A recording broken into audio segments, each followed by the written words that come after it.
Hi, I'm Bill O'Reilly. Thanks for watching us tonight. The truth about Ferguson. That is the subject of this evening's Talking Points memo. I came back from vacation because I am furious about how the shooting death of 18-year-old Michael Brown is being reported and how various people are reacting to it. So let's run it down. Mr. Brown is a victim, shot 6 times by Ferguson police officer Darren Wilson, who up until August 9th had a very good record. Now, some suspect Wilson of murder, and a grand jury is hearing the case. Also, Attorney General Eric Holder went to Ferguson, Missouri today to meet with FBI agents and state authorities who are conducting separate investigations. Good.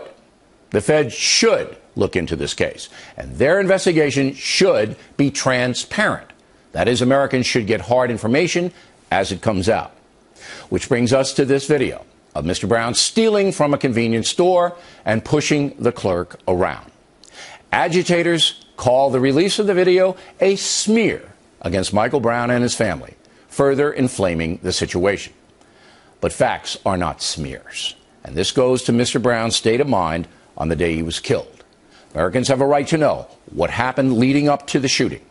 You don't suppress an important piece of information in a case like this when only one side of the story is being reported by the media, which is generally terrified of any racial situation. Then there's the looting. Disgraceful. And one guy even has a gun, all right, shoots the lock off the door while his cohorts break in and steal the merchandise.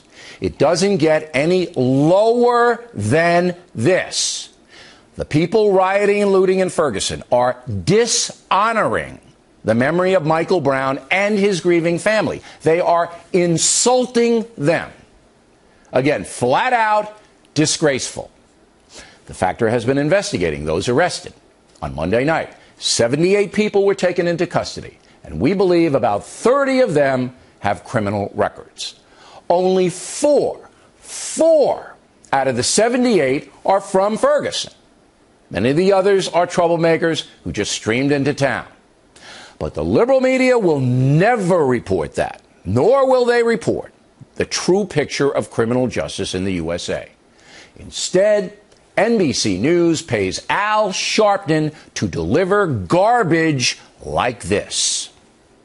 A young man, 18 years old, shot down in the streets unarmed. And rather than you address it, you try to smear the young man rather than uphold the principles of justice and dignity. I want you to know these parents are not going to cry alone. They're not going to stand alone. They're not going to fight alone. We have had enough. Enough of what, Al? Enough of what? Police efficiency? In 2012, the last stats available from the FBI, there were about 12 million arrests in the USA. That averages out to 34,000 arrests per day. In 99.9% of those cases, the perpetrator was not killed by police. In fact, just over 400 fatal police shootings a year are recorded in this country, according to the FBI. So let me restate.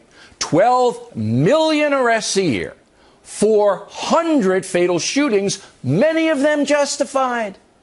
And Al Sharpton has the nerve to insult the American police community, men and women risking their lives to protect us.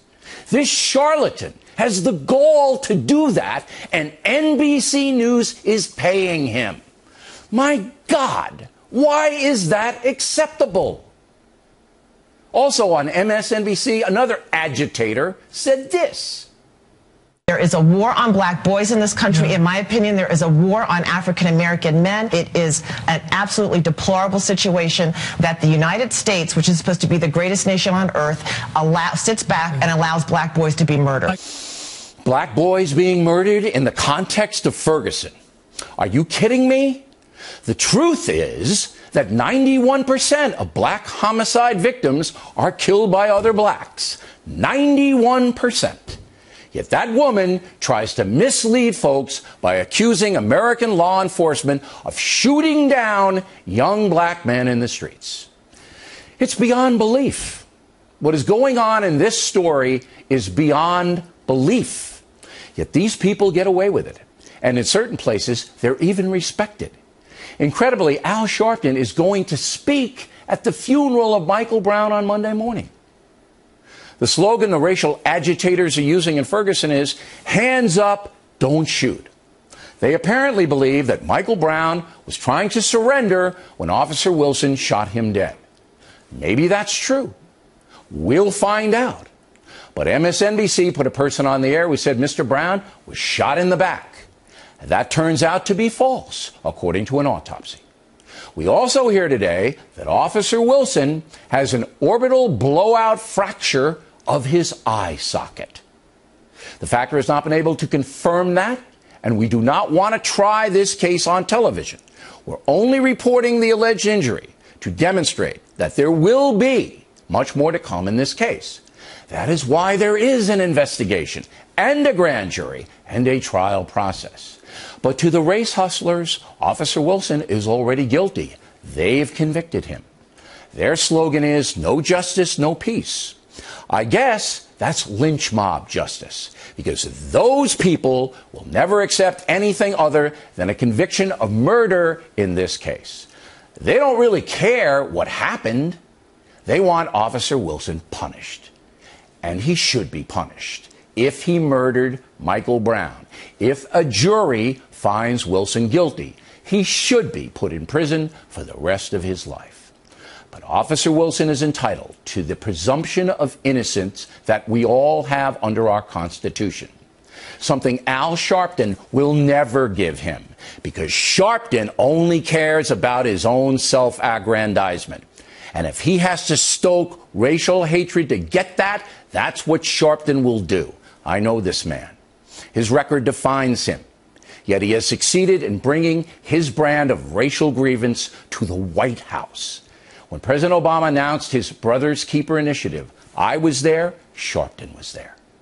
Finally, the president himself.